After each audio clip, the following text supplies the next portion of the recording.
Bonjour les amis, alors je vais vous parler aujourd'hui des tuiles faîtières, en fait, de la mise en place des tuiles faîtières, puisque la toiture, je suis en train de construire la toiture, donc j'ai fini de poser les tuiles, comme vous pouvez voir, sur les deux versants, et il me reste donc la partie finale, c'est-à-dire donc la mise en place des tuiles faîtières, et je vais vous montrer un peu ce que je vais faire et comment je m'y prends. Alors l'idée en fait c'est quoi? Alors vous l'avez ici là sur le catalogue. Comme vous pouvez voir la faîtière en fait c'est cette tuile ici qui vient chapeauter les deux dernières tuiles en fait, voilà. Et cette tuile faîtière elle est posée sur une partie en bois qui est verticale ici qu'on appelle la panne faîtière. Alors la panne faîtière en fait elle vient pas tout à fait au contact avec la tuile faîtière, hein. Vous voyez il y a un espace ici. Et elle vient se poser sur les fermettes ici, au sommet des fermettes. Voilà, donc là dans mon cas, j'ai pris un exemple ici. Donc j'ai pris un morceau de planche en fait qui fait 9 cm de hauteur. Et ce morceau de planche il va venir se placer donc comme ceci. Attendez, hop. Il va venir se placer comme ceci. Vous voyez, droit, donc il faut que je le fixe sur le sommet là, des fermettes qu'on voit ici, qui est pointu. Donc alors j'ai vu que certains en fait ils coupent ça droit pour pouvoir poser la panne faîtière droite, mais moi je ne vais pas m'embêter. Je vais le clouer avec deux grosses pointes de 100 cm, de 10 cm pardon, 5 cm que j'ai ici là. Je vais vous montrer.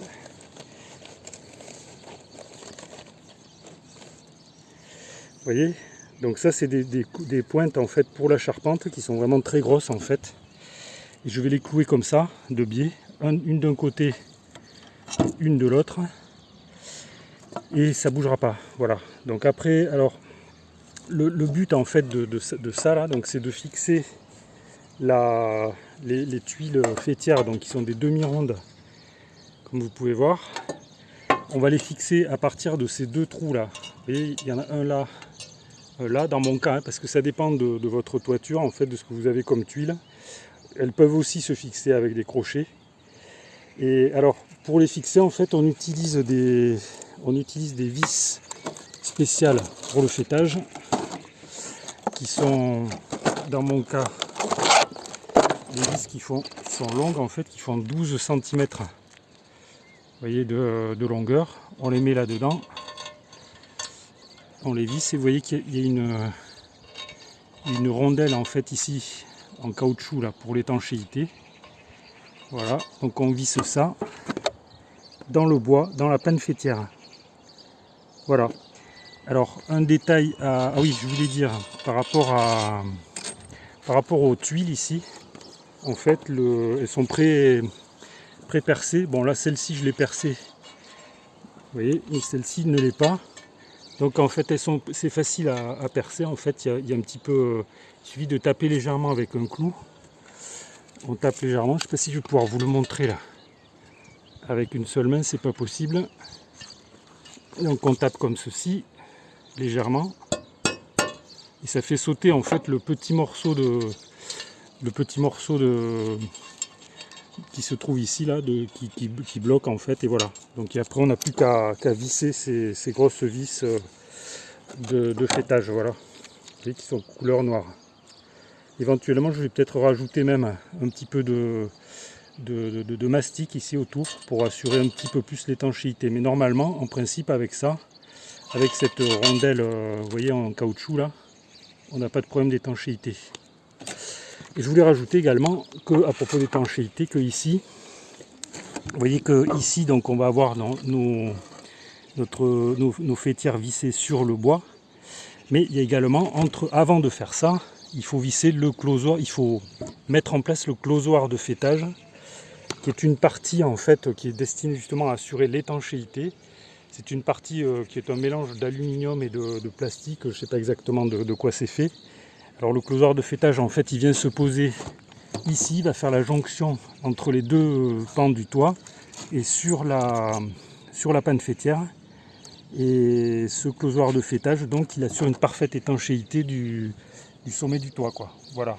Et je rajouterai encore à propos du closoir de fêtage que en fait le mien il est ventilé, c'est-à-dire que vous voyez que l'air il peut passer ici, il y a un petit espace là qui permet à l'air de passer depuis tout le long de la toiture, et qu'il ne faut pas écraser la partie supérieure en fait, parce qu'il y a des, il ne faut pas l'écraser dans la mesure où c'est par là que l'air peut passer quoi.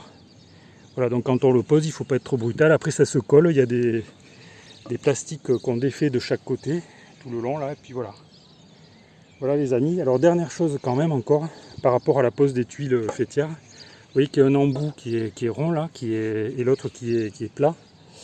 Et en fait il faut mettre les tuiles ici, vous voyez, dans le sens du vent dominant. Ici c'est inscrit ici.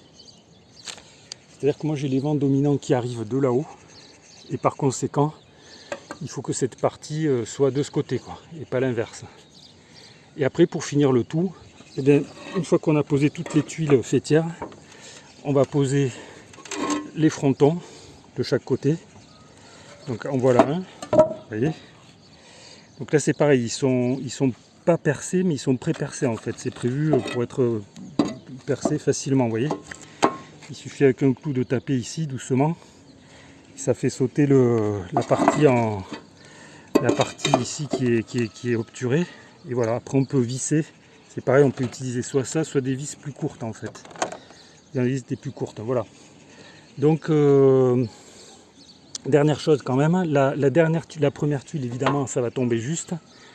Mais la dernière elle tombera forcément pas juste. Et il va falloir que je la scie, que je la tronçonne en fait, pour arriver pile au bon endroit. C'est la seule tuile en principe que je devrais avoir à scier quoi, de toute la toiture, hein. Voilà. Voilà les amis ce que je peux vous dire. Donc je me mets au travail et puis ben, je vous montrerai tout ça quand ce sera terminé. Voilà. Je pense que j'en ai au moins pour une journée. Voilà, je vous remercie pour votre attention. Alors si vous avez des questions, des remarques ou des commentaires, vous pouvez les faire dans le fil de discussion sous la vidéo. Abonnez-vous à la chaîne si vous ne l'avez pas encore fait, comme ça vous recevrez gratuitement des actualités sur l'évolution du chantier. Vous pouvez également cliquer sur le pouce j'aime si la vidéo vous a intéressé. Voilà, je vous remercie pour votre attention et je vous dis à bientôt pour de nouvelles vidéos.